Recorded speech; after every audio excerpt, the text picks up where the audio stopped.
खुद खतरे में नजर आ रहा है। जी, इसलिए कि अंधों की नगरी में काने राजा जो होते हैं ना, उन्हें अपनी औकात का एहसास होता है।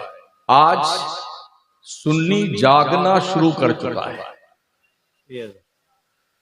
लोग चाहते कि मेरी इस्लाह हो, मेरे इल्म में इजाफा हो, मैं दीन सीखूं और जानूं, क्योंकि गुज़िश्ता 50 साल में हमने सिर्फ जन्नतें खरीदी हैं और अब तक गेट तो दूर की बात, खिड़की तक नहीं पहुंचे। जो भी आया जन्नत देके गया है। तो मुझे ये बताया गया कि ज़कात के हवाले से आपको कुछ गुफ्तगू करनी है, सुनेंगे इंशाअल्लाह ताला। आप जानते हैं कि कलमा पढ़ने के बाद एक मुसलमान पर नौयत के तगय्युर तबद्दुल के साथ में 4 चीजें फर्ज हैं: नमाज, रोजा, ज़कात, हज। इस्लाम की बुनियाद 5 चीजों पे है: कलमा, नमाज, रोजा, ज़कात, हज। अल्लाह के नबी अलैहिस्सलाम फरमाते हैं, मन क़ाला ला इलाहा इल्लल्लाह फदखलल जन्नह, जिसने कलमे तैयबा ला इलाहा इल्लल्लाह मुहम्मदुर रसूलुल्लाह पढ़ लिया, वो जन्नत में दाखिल हो गया। लेकिन इसके बाद जो जिम्मेदारी है, पहली जिम्मेदारी नमाज की। नमाज किसी भी हाल में माफ नहीं है। खड़े होके नहीं पढ़ सकते हैं तो बैठ के पढ़िए, बैठ नहीं सकते हैं तो लेट के पढ़िए, इशारे से पढ़िए, पढ़ना है। कोई छुट्टी नहीं जब तक मर न जाओ। एक साथ 2 तकरीर नहीं होती यार, मोबाइल बंद कर लिया कीजिए।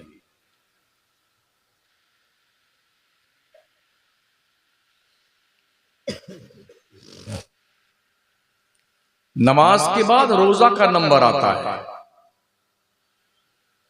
या अय्युहल्लज़ीना आमनू कुतिबा अलैकुमुस्सियामु कमा कुतिबा अलल्लज़ीना मिन क़ब्लिकुम लअल्लकुम तत्तक़ून अय्यामम मादूदात। ऐ ईमान वालों, तुम पे रमजान के रोजे फर्ज किए गए हैं जैसे तुमसे पहले नबियों की उम्मतों पे रोजे फर्ज किए गए थे। ये गिनती के चंद दिन हैं, या 29 या 30। व इन कुंतुम मरीदन औ अला सफरिन फइद्दतुम मिन अय्यामिन उखर।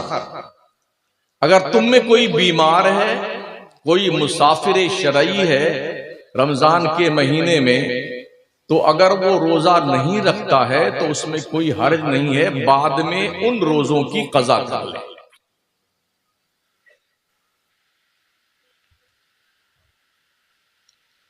और एक रोजा अगर बिला उज़्र शरई किसी ने छोड़ दिया तो पूरी जिंदगी भर रोजा रखता रहे तो उस एक रोजे के सवाब के बराबर उसे अल्लाह की तरफ से इनाम नहीं मिल सकता जो रमजान में कज़ा हुआ है। कितने ऐसे लोग हैं जो कम से कम 1.5 कुंटल के हैं मगर मरदूद रोजा नहीं रखते। उनको कहा जाए तो बोले हमारे घर में क्या चावल दाल नहीं है, हम क्यों जाएं भूखे मरने के लिए। जिस रब ने दाल चावल दिया है ना, वो छीनना भी जानता है। सही बात। भीख मांगोगे दुनिया तुम्हें भीख नहीं देगी। इसलिए दायरे में रहा करो, दायरे में, ताकि हिफाजत में रहो। रोजा दरअसल इंसान के जिस्म की ज़कात है। जैसे माल की ज़कात निकालने से माल पाक होता है, ऐसा रोजा रखने से इंसान का जिस्म पाक होता है। जिस किसी शख्स ने एक दिन का रोजा रखा तो उसे जहन्नम से इतनी दूर कर दिया जाएगा जितनी दूर एक कौवा का बच्चे से उड़ना शुरू किया, मैक्सिमम उड़ता रहा, उड़ते उड़ते जितनी दूर जाकर के आखिर उम्र में मरेगा, जहन्नम से उस रोजादार को इतनी दूर कर दिया जाएगा, एक रोजा जिसने रखा। एक और हदीस शरीफ में अल्लाह के नबी अलैहि सलाम का फरमान मौजूद है, जितनी मसाफत जमीन से पहले आसमान के बीच में है, इतना दूर कर दिया जाएगा रोजादार को जहन्नम से। तो ये रोजा भी हम पर फर्ज किया गया है। लेकिन इसमें कंडीशन ये है कि अगर आप बीमार हैं, कोई औरत बच्चा को दूध पिलाती है और उसे यकीन है कि अगर हम बच्चे को दूध पिलाएंगे रोजा रख करके तो दूध कम हो जाएगा, या बच्चा भूखा प्यासा रहेगा, या बच्चे को तकलीफ पहुंचेगी, और हम भूखे प्यासे रोजा रखेंगे तो हमें भी तकलीफ पहुंचेगी, तो अल्लाह तबारक व तआला और उसके पैगंबर ने उस औरत को मोहलत दी है कि बच्चों को दूध पिलाओ, रोजा न रखो, लेकिन जब ये दिन गुजर जाएं तो जितने रोजे तुमने छोड़े हैं उतने रोजे की क़ज़ा करो। ऐसे ही अगर किसी औरत के पेट में बच्चा है, हमल है, और उसे यकीन है, डॉक्टर ने कह दिया अगर तुमने रोजा रखा तो तुम्हें भी खतरा है, तुम्हारे पेट में परवान चढ़ने वाले बच्चे को भी खतरा है, तो शरीयत का हुक्म यह है कि वो औरत रोजा ना रखे, बल्कि जब बच्चा पैदा हो जाए, अय्याम से फारिग हो, तो रोजे की क़ज़ा करे। ये स्पेशली छूट अल्लाह रसूल ने औरतों को अता फरमाई। अब आता है नंबर ज़कात का, जिस ताल्लुक से मुझे आज गुफ्तगू करनी है।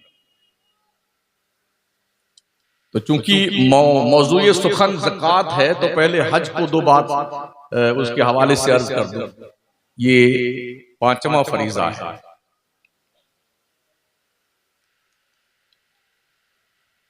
साहिबे इस्तिताअत मुसलमान पर जिंदगी में एक मरतबा हज फर्ज है, 4 पारे में इसका जिक्र मौजूद है।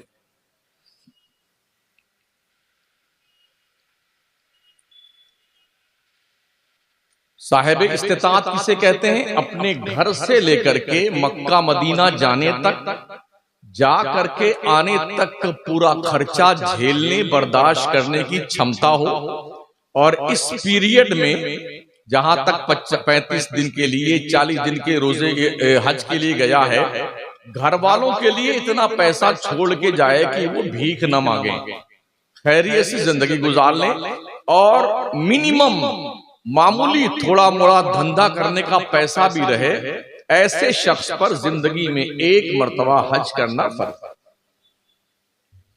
ये मसला भी सुन लीजिए, बहुत सारे यार अभी तो हमने बच्ची की शादी नहीं करी है, बट अब लड़के की शादी नहीं करी है, अभी हमने बिल्डिंग नहीं बनाई है। याद रखें, इस्लाम में शादी ब्याह में खर्चा के नाम पर कोई ऑप्शन मौजूद नहीं। जो हम कर रहे हैं ना, लाखों रुपए शादी में खर्च करते हैं, इस्लाम में कहीं नहीं लिखा हुआ है। बारात लेके जाओ, गाड़ी बाजा लेके जाओ, जहेज लेके आओ और दावतें उड़ाओ, खाना जाके खूब खाओ, लड़की क्या, कहीं नहीं लिखा हुआ है। ये हमारे बनाए हुए चोंचले और जंगलीपन के दस्तूर और कानून है। इसी जहालत और हिमाकत की बुनियाद पर गरीब बापों और माओं की बेटियों ने भाग करके गैरों से शादियां करना शुरू कर दी हैं, इसलिए कि कौम के लुटेरों और डाकुओं की तोद भरने के लिए उन गरीब माँ बाप के पास पैसे नहीं। अल्लाह के पैगंबर फरमाते हैं, शादियां इतना आसान कर दो कि जिना मुश्किल हो जाए, मुआशरे में कोई कंवारा ना रहे।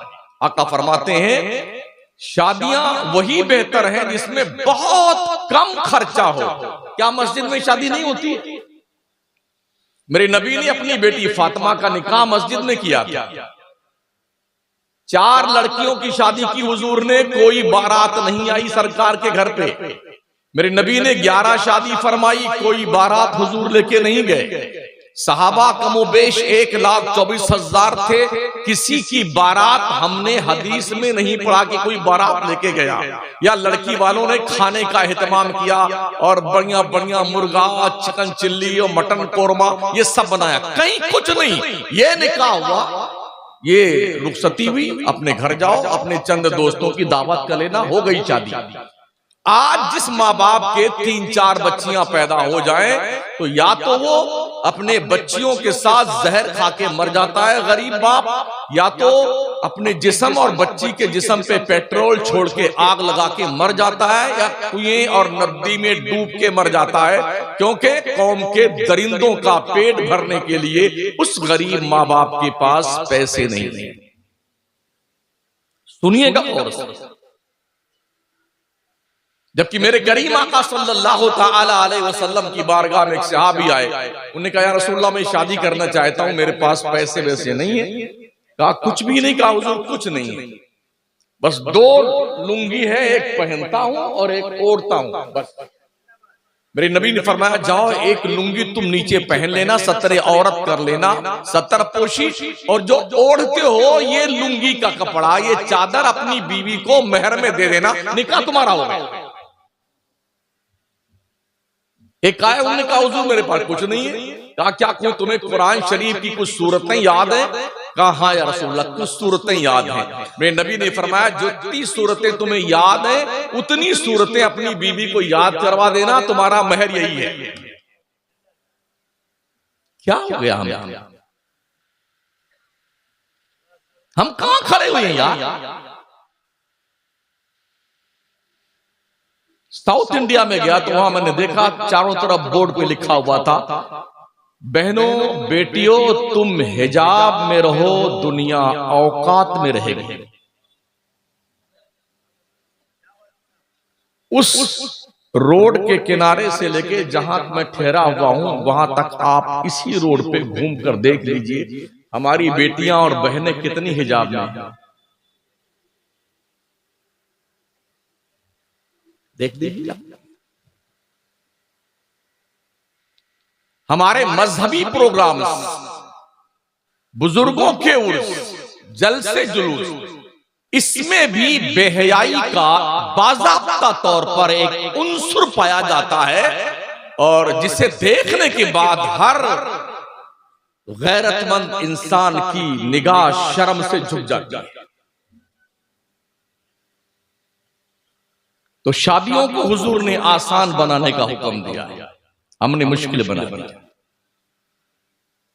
नमाज, रोजा, हज, चौथा नंबर ज़कात।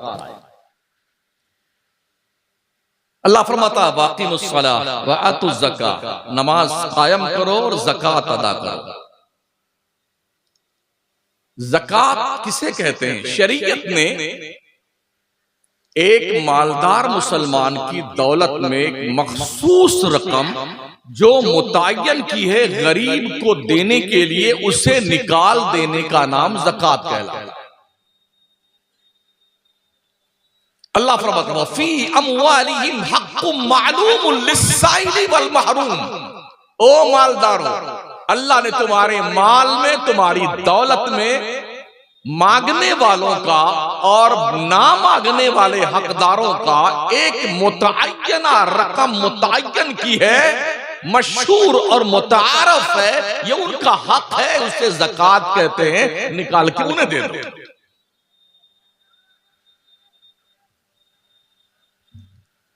ज़कात एक ऐसा कॉन्सेप्ट है, अगर मुसलमान दुनिया के नक्शे पे बसने वाला, पूरे दुनिया की बात तो छोड़ दे, 2.5 अरब मुसलमान आज की तारीख में दुनिया में, भारत का मुसलमान तकरीबन गवर्नमेंट के रिकॉर्ड के मुताबिक 18 से 20 करोड़ मुसलमान, सही मानों में 35 से 37 करोड़ मुसलमानों की आबादी। चलो हम 20 करोड़ ही मान लेते हैं। 20 करोड़ में से अगर सिर्फ 1 लाख मुसलमान 1 लाख ज़कात निकालता हो पर हेड, तो आप अंदाजा फरमाएं कि 1 लाख मुसलमान जो ज़कात निकालता है, जरा इसको मल्टीप्लाई कीजिए कितना बनता है। मेरा मैथ थोड़ा कमजोर है, हाँ बताइए।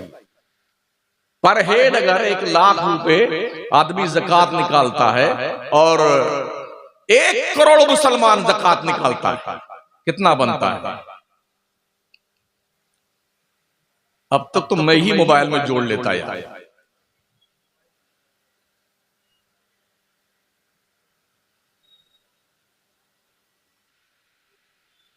देख रहे हो, यही हमारा पढ़ा लिखा तबका इतना जीनियस।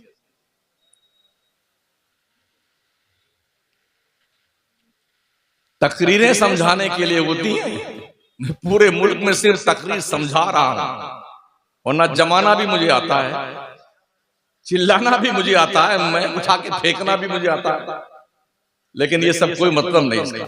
बताओ बताओ, हाँ, 1,00,000 करोड़ रुपए सालाना अगर हम 1,00,000 करोड़ रुपए निकालते हैं तो कम से कम भारत के 5 स्टेट में एक एक यूनिवर्सिटी हम एक साल में बना सकते हैं।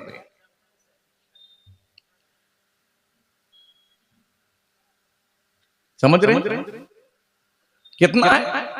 2.50, 2.5 रुपए सैकड़े में।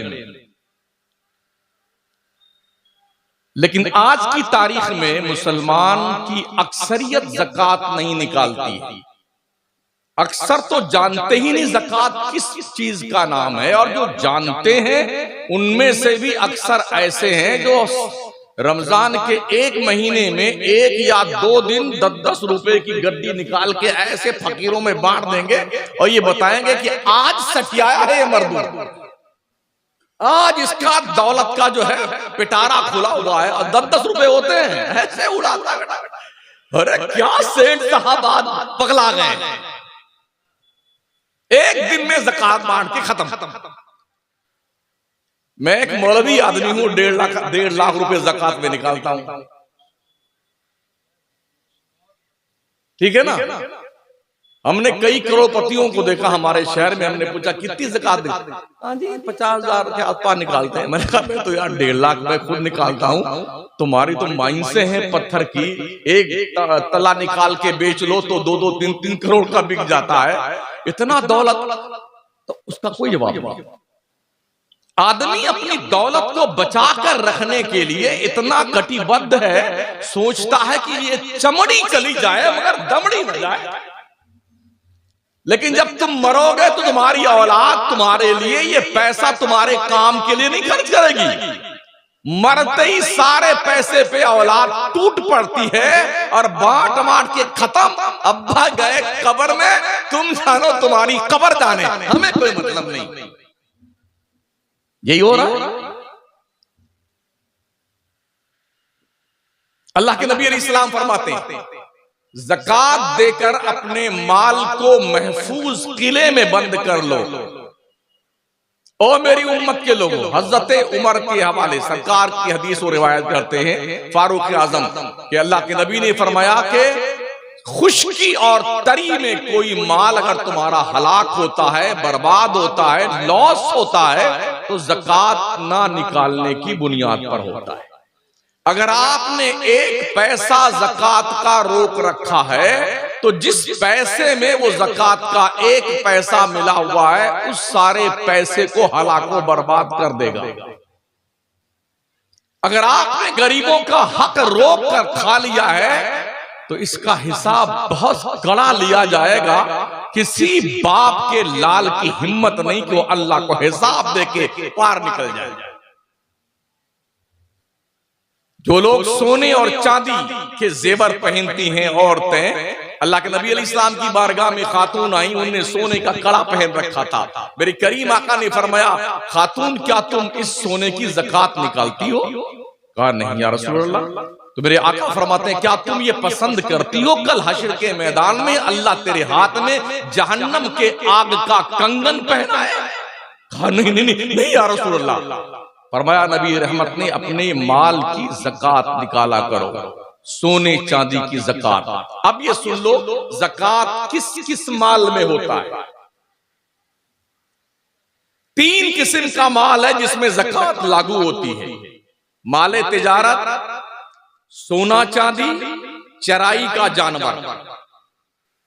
चराई के जानवर का मसला यह है कि आज की तारीख में किसी के पास भी 30, 35, 40 भेड़ बकरियां नहीं है चरने वाले। कोई 2 बकरी है, किसी 3 बकरी है, किसी के पास 2 गाय है, किसी के पास 1 भैंस है। इसकी भी एक मियाद है और बताया गया कि इतनी बकरियां हो तो उन बकरी में 1 बकरी, इतनी गाय और भैंसें हो तो उसमें से 1 बकरी निकाली जाएगी, इतनी हो जाए तो 1 साल का बछड़ा निकाला जाएगा, इतनी हो जाए तो 2 साल का, ये तरतीब है। इतने ऊंट हो जाए तो ये निकाला जाएगा। तो चूंकि ये कॉन्सेप्ट पूरे मुल्क में मौजूद नहीं है, इस पर बहस नहीं है। दो किस्म का माल रह गया, माल तिजारत और सोना और चांदी।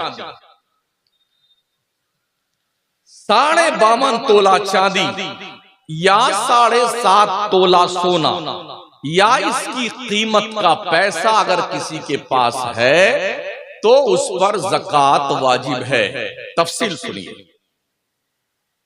ज़कात फर्ज होने के लिए 10 शर्तों का पाया जाना जरूरी है। मुसलमान होना, मालिके निसाब होना, आकिल होना, बालिग होना, आजाद होना, नसाब का हाजते असलिया से फारिग होना, नसाब का दैन से फारिग होना और नसाब पे पूरे तौर पे कब्जा होना, नसाब का माल का नामी होना और 10वां ये है माल पर हौलाने हौल यानी साल गुजर जाना। ये 10 शर्तें हैं, जब ये पाई जाएंगी तब ज़कात आप पर फर्ज होगी। इसकी तशरीह सुन लें। मुसलमान होना यानी कि काफिर पर ज़कात फर्ज नहीं। आकिल होना, अकलमंद होना, कोई पागलमंद बुद्धि का है, चाहे अरबों की प्रॉपर्टी उसके पास है, उस पर ज़कात नहीं। बालिग होना, अगर कोई नाबालिग है उसके पास बहुत प्रॉपर्टी है, सोना चांदी भी है, उस पर ज़कात नहीं। आजाद होना, अगर कोई गुलाम है, गुलाम के पास दौलत बहुत काफी है मगर उस पर ज़कात नहीं। मालिके निसाब होना, मालिके निसाब किसे कहते हैं? जिंदगी गुजारने के लिए जितनी चीजों की मुतसिब तौर तरीके पे जो चीजें जरूरी होती हैं उनका पाया जाना। रहने के लिए मकान, कपड़े, गर्मी के कपड़े, ठंडी की कपड़े, कूलर, पंखे, जूते, चप्पल, पढ़ने वालों के लिए किताबें, ठीक है ना, ये सारी चीजें हाजते असलिया में आती हैं। बिस्तर, गद्दा, बेड, ये हाजते असलिया में आती हैं। इन हाजते असलिया को निकालने के बाद अब जो रकम आपकी बचती है, 52.5 तोला चांदी की कीमत आज की तारीख में कितनी है? तकरीबन 60,000 के अंदर 52.5 तोला चांदी खरीदी जा सकती है। अगर किसी के पास 52.5 तोला चांदी और साल गुजर गया, कर्जा नहीं है, तो फिर उस पर ज़कात लाजिम है। 100 रुपए में से 2.5 रुपया ज़कात शराफत से निकाल के गरीबों को, हकदारों को दे दो। तो ये हुई बात मालिक हाजत असलिया से फारिग होना और मालिके निसाब होना। नसाब का मतलब होता है जो बताए 52.5 तोला चांदी या 7.5 तोला सोना या इसमें से किसी की एक की कीमत का मालिक होना, इसे मालिके नसाब कहा जाता है। दैन से फारिग होना, आप कर्जदार न हो। मिसाल के तौर पर आपके पास 10 लाख रुपए हैं, साल भर से मौजूद हैं, बिजनेस में आपने इन्वेस्टमेंट कर रखा है और आपके ऊपर कर्जा 11 लाख रुपए का है। अब कर्जा को 10 लाख में से अगर माइनस कीजिए तो प्लस में 1 लाख और कर्जा बाकी है आप पर, लिहाजा आप पे ज़कात लाजिम नहीं। अगर आपके पास 10 लाख रुपए हैं, आपके पास कर्जा 5 लाख रुपए का है, 10 में से 5 माइनस कर दीजिए तो 5 बचता है। साल पूरा होने पे उस 5 लाख के अंदर ज़कात देना आप पर लाजिम और जरूरी है। नसाब पर पूरे तौर पे काबिज होना, ऐसा नहीं कि पैसा मैं मालिक निसाब तो हूं मगर वो हमारे कब्जे में नहीं, किसी और के कब्जे में। अगर किसी और के कब्जे में है तो ज़कात आप पर फर्ज नहीं है। माल का नामी होना, बढ़ते रहना, ऐसा माल जो बढ़ने वाला है उसे माल का नामी होना कहते हैं। ऐसे माल में ज़कात। आज कितनी तारीख है? जो 23 तारीख। मान लीजिए आज के 1 साल पहले ठीक 23 तारीख को हमने ज़कात निकाली थी। आज फिर 23 तारीख हो गई है, अब तक हमारे पास माल आया गया जो कुछ भी रहा है आज की तारीख में हमारे पास 2 लाख 5 लाख या 60,000 रुपए मौजूद हैं, हम कर्जा नहीं है, तो हम पर साल पूरा हो गया है, हमारे लिए लाजिम है कि हम ज़कात अपने पैसे के निकालें। इसे कहते हैं साल गुजर जाना, माल पर हौलाने हौल होना। ये 10 शर्तें हैं, इनमें से कोई एक ना पाई जाए तो मुसलमान पर ज़कात फर्ज नहीं। इतना समझ गया?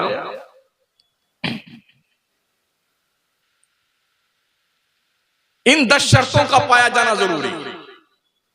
अगर किसी के पास 52.5 तोला चांदी नहीं है, 10 तोला चांदी, किसी के पास 7.5 तोला सोना नहीं है, 2 तोला सोना है, तो 2 तोला सोना और 10 तोला चांदी की कीमत का आकलन किया जाएगा। आज साल पूरा हो रहा है तो 2 तोला सोना 10 तोला चांदी की कीमत बाजार भाव के हिसाब से रेट निकाल करके अगर 52.5 तोला चांदी खरीदी जाने के बराबर इसको बेचने पर रकम मिल जाती है तो आप मालिक निसाब हैं, आप पर ज़कात फर्ज है।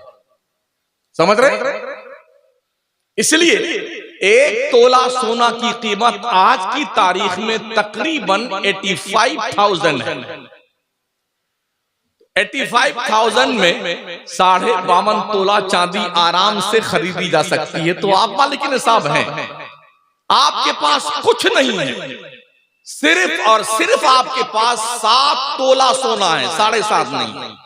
लेकिन चूंकि आपके पास इसके अलावा कुछ नहीं है तो आप मालिक निसाब नहीं है। हालांकि 7 तोला सोना की कीमत तकरीबन 6 लाख बनेगी, फिर भी मालिक निसाब आप नहीं। सोना की ज़कात अगर सोना से निकाली जाए तो अगर 7.5 तोला सोना में से 1 रत्ती भी कम है तो ज़कात आप पे फर्ज नहीं। लेकिन चूंकि सोने का जेवर बना हुआ होता है, झुमकी है, नेकलेस है, गले का हार है, माथे का टीका है, चूड़ियां हैं, कोई सोना काट कर ज़कात नहीं निकालता है। बाजार के रेट के हिसाब से कैश में पैसों के जरिए से ज़कात अदा की जाती है।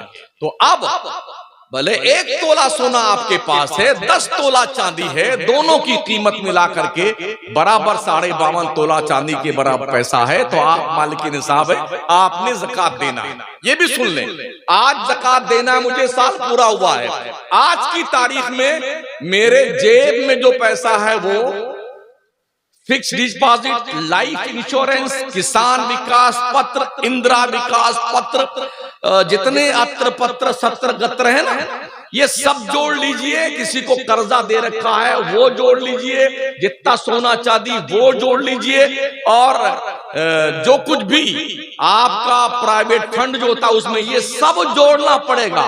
इस टोटल अमाउंट को जोड़ने के बाद, कर्जा निकालने के बाद जो बचता है अगर नसाब के बराबर है तो ज़कात आप पर लाजिम है।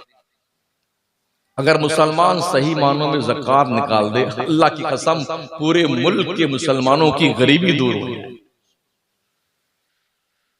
मगर इतने बहाने बेटे करते हैं ज़कात के मौके पे, जो मौलाना बेचारे चंदा करने जाते हैं उनसे पूछिए ना, एक सफीर को 100 रुपया देने के लिए सेठवा मरदूद 5 मरतबा दौड़ाता है। 5 मरतबा जाने में 200 रुपया उसका किराए में चला गया और नालायक 100 रुपया ज़कात देता है।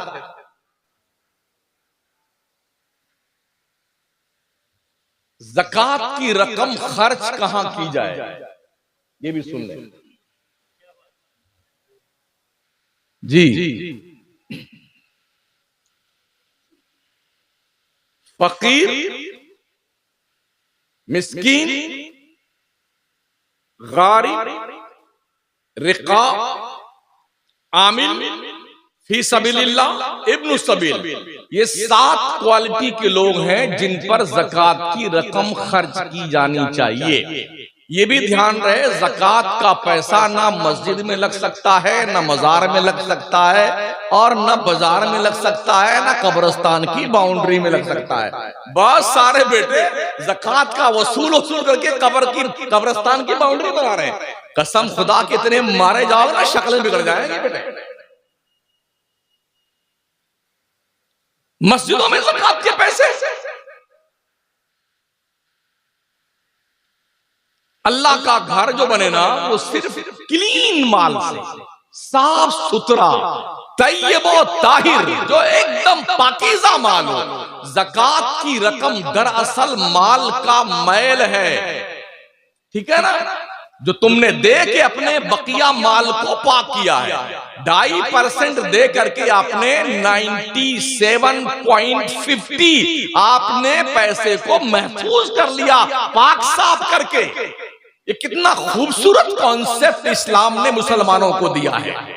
आज अगर मुसलमान सही मानों में, भारत का मुसलमान ज़कात निकाल करके सिस्टमैटिक ढंग से इसको नाफिज करे, अल्लाह की कसम मुसलमानों की पूरी बिगड़ी हुई कौम तबाही से निकल करके तरक्की पजीर हो जाए और खूबसूरत मुस्तहकम कौम के पास दौलत से मजबूत, तालीम से लैस होकर के दुनिया की आंखों में आंखें डाल करके जुर्अतमंदाना जिंदगी गुजारने का हौसला हमें पैदा होता है। इसलिए अपने मालों की ज़कात निकाली। बहुत सारे लोग अंगूठी पहनते हैं, दुल्हा राजा, सोने की अंगूठी। क्या बात है, हम देख रहे हैं बेटे दूल्हे राजा अंगूठी सोने की पहनते हैं। ओ मर्दो, अगर तुम सोने की अंगूठी पहनते हो तो सुन लो, ये हराम है। अगर तुमने ऐसा किया है, तुम्हारी उंगलियों में जहन्नम के आग की अंगूठी पहनाई जाएगी। अगर तुम ये समझते हो कि कोई किस्सा और कहानी है, तो मुझे किस्सा कहानी सुनाना नहीं आता, मैंने अल्लाह रसूल का फरमान सुनाया। समझ रहे हैं? मर्द के लिए सिर्फ एक अंगूठी चांदी की 4.5 माशा कम से, इससे कम एक नग की एक अंगूठी मर्द के लिए पहनना जायज है। 2 माशा की 2 अंगूठी भी हराम है चांदी की, और 3 माशा 4 माशा की 2 नग की अंगूठी पहनना भी मर्द के लिए हराम है। अब एक और तस्वुर हमारी कौम के जवानों में गालिब है। यहां से गए अजमेर शरीफ तो गली कूचे में से कड़ा खरीद के लाए, स्टील का बेटा कड़ा पहने हुए, लगता है कि कोई मुसलमान है भी कि नहीं, उल्लू का पट्टा न्यू पहन के कड़ा घूमता है। कभी कभी डाउटफुल होता है कि मुसलमान है भी नहीं। धागा पहन लिया, यहाँ बोले अजमेर शरीफ से लेके आए, अबे तो मदीने शरीफ से लेके आए, तब भी पहनना हराम है इसका। तो शादी ब्याह के मौकों पे दूल्हे राजा को सोने की अंगूठी पहनाना बंद कीजिए, वरना पहनाने वाले भी वो धुने जाओगे बेटे, और पहनने वाले भी।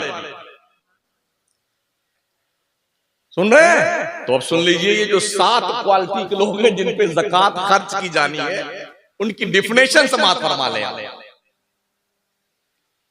फकीर, फकीर किसे कहते हैं? सुनिए, हर भीख मांगने वाला फकीर नहीं होता है। हम क्या समझते हैं, अरे यार फकीर आया है, भीख मांगने आया है। जी, फकीर, हर फकीर भिखारी नहीं होता है, वो ज़कात लेने का हकदार नहीं होता है। आज की तारीख में 60% बिरादराने वतन कुर्ता पजामा पहन के, दाढ़ी बढ़ाकर, टोपी लगाकर, अजमेर की चादर ओढ़ करके अल्लाह अल्लाह करते ज़कात वसूलते दिखाई पड़ जाए गलियों में। बिजनेस चल रहा है भीख मांगने का, और इसके बड़े बड़े जो ठेकेदार हैं बिजनेस करने वाले, नॉन मुस्लिम कम्युनिटी के लोग हैं। 100 50 भिखारियों को साइकिल दे दिया है, ऐसे टांग तोड़ करके बिठा दिया है कि मांगते रहो बेटे, ऐसे हाथ लूला बना दिया, मांगते रहो। मुसलमान जैसे किसी को देखे हाथ उठाओ और जल्दी की नमाज कज़ा ना हो जाए, फट से देता उठा। एक फकीर के गले में बहुत सारे शायर लड़के रहते हैं, अब मांगते नहीं वो। हमारे सोहरा भाई माल नाथ पढ़ रहे हैं और दूसरे शोरा नाथ, उन्होंने गले में टैब रिकॉर्ड लड़का रखा है, उसी में सोहरा कादरी लड़के हुए हैं, वो अपनी नात पढ़ रहे हैं। उसे क्या पता मरदूद को कि किसने नात पढ़ी और किसके लिए पढ़ी है। वो लड़का है गले में ताकि लोगों को पता चल जाए भिखारी आया हुआ है, इसको देना चाहिए। किसी गले में शमसुद्दीन कादरी भी लड़के हुए हैं खिताब फरमाते हुए, हाँ, ताकि कौम। अब पहले तो बोलते थे, एक आदमी की एक आंख रहती है, एक बंद रहती है, पीछे 2-3 होते हैं ना, वो उसके कंधे पे आता है। तो जो आगे रहता है कि आंख खुली, एक फूटी है एक चल रही है, वो सबको लेके चलता है। अल्लाह देगा देगा दिलाएगा, अल्लाह देगा। कुछ ऐसे झूठे मुने रहते हैं कि आपने मरदूद, फिर चुपके देख लेते हैं कि हाँ कोई देख तो नहीं रहा। इस तरह से जब हम मुंबई मांगते, हमने पूछा यार तुम बिजनेस क्यों नहीं करते हो, तुम्हारे हाथ पैर सलामत है। उन्होंने कहा कि क्या मिलेगा। हमने कहा इस गली में कारोबार बहुत ज्यादा होता है, बंबई नंबर 8 में, तो हम दुकान पे तुमको लगवा देते हैं। कहा कितना मिलेगा, तो हमने कहा कम से कम 500 तो कमा ही सकते हो। तो उसने क्या कहा, 2-4 आदमी हमें आप दीजिए, हम 1-1 हजार रुपया उसे देंगे, हम भीख मांग करके दे देंगे। ये काम हम नहीं करेंगे। फ्लैट है, फ्लैट बंबई जैसे शहर में 1-1 करोड़ का फ्लैट है भिखारियों का, जो हाजी अली की दरगाह के सामने भीख मांगते हैं, लूले लंगड़े अपाहिज, समझ रहे हो। और हमारी कौम ये ज़कात, ओ ज़कात। एक बंदे के 3 लड़के, एक डॉक्टर, एक वकील और एक बैंक का मैनेजर। जिन दिनों हम बम्बई में हाजी अली दरगाह में 6 महीने के लिए सैनिटोरियम में बेबी बच्चों के साथ थे, तो देखा वो बंदे आए तीनों, बड़ा डेढ़ थे बेचारे। कहा अब्बा, वो उसकी एक टांग कटी हुई थी बाप की, लेटा हुआ मांग रहा है, अब्बा वो हम इंजीनियर हैं आपकी मेहनत से, और हम वकील साहब हैं, और ये डॉक्टर साहब हैं, माशाअल्लाह अल्लाह ने बड़ा करम किया, वहाँ कैम्ब्रिज में क्या नाम है, ब्रिज कैंडी में हमारा फ्लैट है, इतनी गाड़ियां हमारे पास। अब्बा अब आप मत मांगिए, बड़ी शर्म आती मुझे। तो जानते हो क्या बुड्ढे ने, चुपचाप चले जाओ, तुम्हारे इसी पैसे से मांग करके भीख मांगा, तुमको हमने डॉक्टर वकील और इंजीनियर बनाया, अब यही नहीं मांग। एक शख्स का हाथ जब नीचे हो जाता मांगने के लिए भिखारी का, तो उसका हाथ ऊपर नहीं आता है। इसलिए मेरे करीम आका ने फरमाया, नीचे वाले हाथ से ऊपर वाला हाथ अच्छा है। ओ लोगों, देने की क्षमता पैदा करो, मांगने और भीख की तरह से सवाली बनने की क्षमता मत पैदा करो अपने अंदर। दूर रहो इन बलाओं से। तो मैं अर्ज कर रहा था, हर फकीर, हर भिखारी फकीर नहीं होता। फकीर किसे कहते हैं, जिस पर ज़कात और फितरे की रकम खर्च करने का शरीयत ने हुक्म दिया है। फकीर उसे कहते हैं जिसके पास इतना हो कि उसका घर बार भी है, बीवी बच्चे हैं, कारोबार भी छोटा मोटा भी है, मालिक नसाब नहीं है वो, या नसाब तक तो पहुंचता है उसका माल, लेकिन वो किसी कर्ज में डूबा हुआ है। तो फकीर को ज़कात लेना जायज है। पहले फकीर की तारीफ सुन लिया आपने। ज़कात लेना जायज है, सवाल करना ना जायज है। फकीर की कैफियत सुन लीजिए, फकीर को भीख मांगना नाजायज हो गुनाह, लेकिन कोई ज़कात की रकम दे तो लेना जायज। अब आइए मिस्कीन की डिफरेंशिएशन सुनिए। मिस्कीन किसे कहते हैं?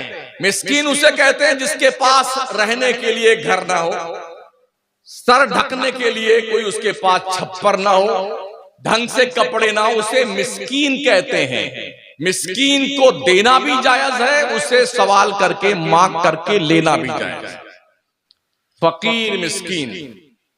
आमिल, आमिल किसे कहते हैं? जो ज़कात वसूलने के लिए जाता है, मेहनत करता है, बंबई, कलकत्ता और जी लखनऊ, लुधियाना और जी पंजाब और दिल्ली, तो ऐसा शख्स अपनी मेहनत का पैसा उस ज़कात की रकम से कमेटी वालों से पैसा ले सकता है, तकरीबन 50% तक ले सकता है। शरीयत के बोले आमिलीन, अल्लाह फरमाता आमिलों का हिस्सा शरीयत ने उश्र में ज़कात की रकम में मुतय्यन किया। फकीर, मिस्कीन, आमिल। तीसरा नंबर है रिकाब का। रिकाब किसे कहते हैं? कोई गुलाम हो, कोई कनीज हो। आज के दौर में ना कोई गुलाम है ना कोई कनीज है। एक दौर था जब गुलाम बंदे खरीदे जाते थे, इंसान बेचे जाते थे, लड़कियां खरीदी जाती थी, लड़कियां बेची जाती थी। तो जो गुलाम खरीदे जाते थे, मर्द, उनको गुलाम कहा जाता था। जो लड़कियां खरीदी जाती थी उन्हें कनीज कहा जाता था। तो कनीज और गुलाम, उन्हें इस्लाम ने रिकाब का नाम दिया है। रिकाब का मतलब होता है कि इनको पैसा दिया जाए ताकि ये अपने मालिक को पैसा देके अपने आप को आजाद करवा ले। उन्हें रिकाब का बदले किताबत करवाएं। वो सवाल भी कर सकते हैं अपनी गर्दन छुड़ाने के लिए और आप दे भी सकते हैं। तो चूंकि ये तबका आज दुनिया के नक्शे पे गुलाम और कनीज का मौजूद नहीं, तो ये गुल फकीर मिस्कीन और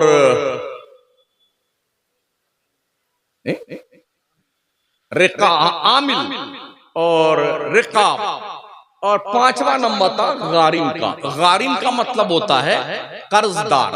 कोई शख्स अगर इतना कर्जे में डूबा हुआ है कि बस जिंदगी मुश्किल हो गई है, कर्जा उससे अदा हो नहीं रहा है, तो शरीयत का हुक्म यह है कि उसे पैसा दिया जाए ज़कात फित्रे का। वो मांग भी सकता है ताकि कर्जा अदा कर दे और अपनी गर्दन छुड़ाए। इसे कहते हैं गारिम। फकीर मिस्कीन आमिल रिकाब गारिम फी सबीलिल्लाह। छठवां नंबर आता जिस पर ज़कात फित्रे की रकम खर्च की जाए, फी सबीलिल्लाह। फी सबीलिल्लाह का मतलब होता है कि कोई अल्लाह के रास्ते में निकला हुआ है, मैदान जंग में जा रहा है, तो उसको आप ज़कात दे सकते हैं।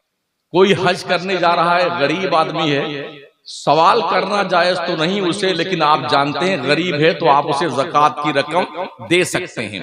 ऐसे ही वो बच्चे जो मदरसे में पढ़ते हैं, मुसलमानों के वो बच्चे जो स्कूल और कॉलेज में पढ़ते हैं, गरीब हैं, उनके पास पैसे नहीं हैं, तो वो पैसे उन बच्चों पे भी खर्च किए जाएं जिन्हें फी सबीलिल्लाह कहा जाता है। अल्लाह के रास्ते में उन्होंने अपने आप को फारिगुल बाल कर रखा है। तो ये छठी किस्म के लोग हुए जिन पे ज़कात की रकम खर्च की जानी चाहिए। सातवीं किस्म के लोग इब्न सबील में आते हैं।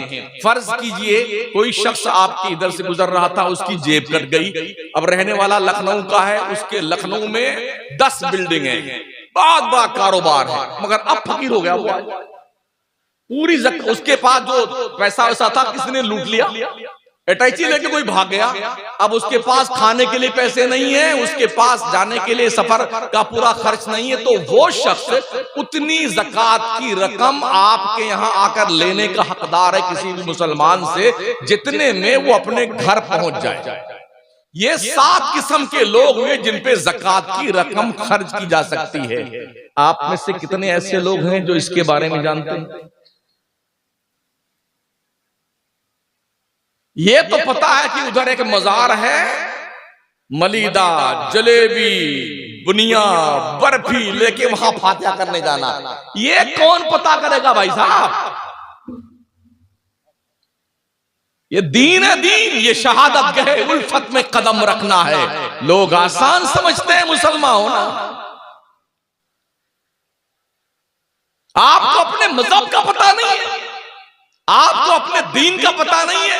बरसों से दयारे मदीना कॉन्फ्रेंस हो रही है, आपने आज तक सीखा क्या है? ओ मुरादपुर के लोगों, मुझे जवाब दो इसका। क्या सीखा आज तक आपने? ये लाखों रुपए जो आप अपनी कौम के जरिए से चंदा करके इस जलसे पे खर्च करते हैं, इसका रिफंड क्या मिला आज तक आपको? मुझे जवाब चाहिए। फलाने मौलाना को बुलाओ, फलाने शायर को बुलाओ, उनकी तकरीर बहुत जम जाएगी तो बड़ा मजा आ जाएगा। क्या बात है, खूब नारे लगा लो। क्या इसी का नाम जलसा है?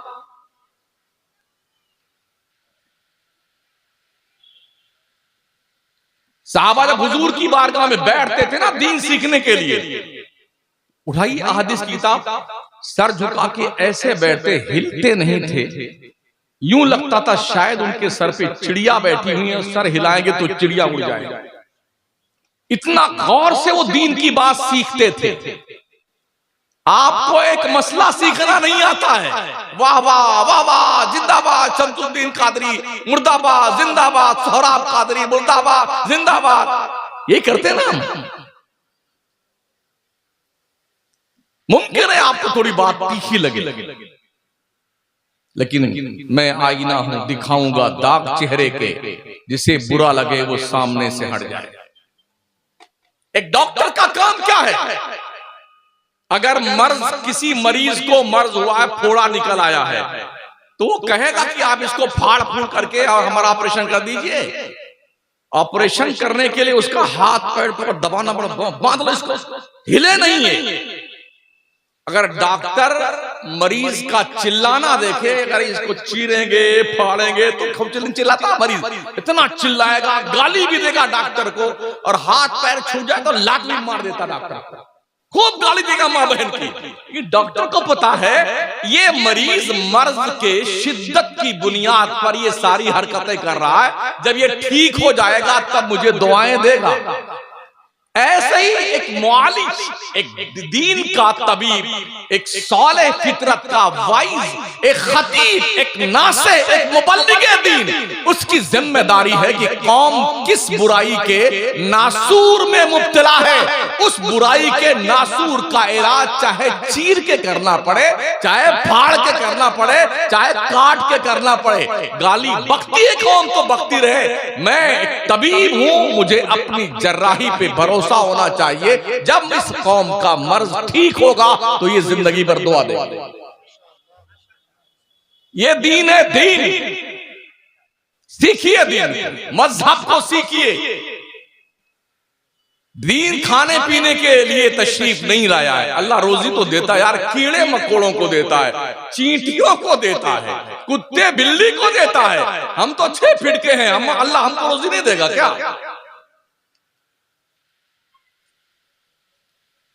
आप आइए ना अजमेर शरीफ में, ख्वाजा साहब के आस्थाने पे हजारों मंगते बैठे हुए हैं, और लोग जाते हैं बस होटल वाले 25 खाने वालों का हमारी तरफ से खाना, ये पैसा लीजिए, 25 तुम खिला दी। अच्छा कमाल ये है, उनके पेट भी इतने तंदूर हैं कुछ वक्तों के, अभी खा के फारिग हुए फिर भूखे हो गए। हमारी लैंग्वेज में क्या कहते, हाथ सूखा फकीर भूखा।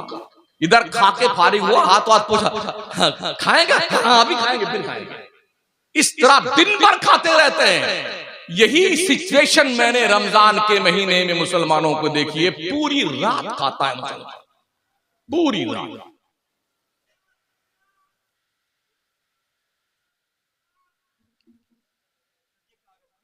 आने दीजिए, आने, कोई दिक्कत नहीं है।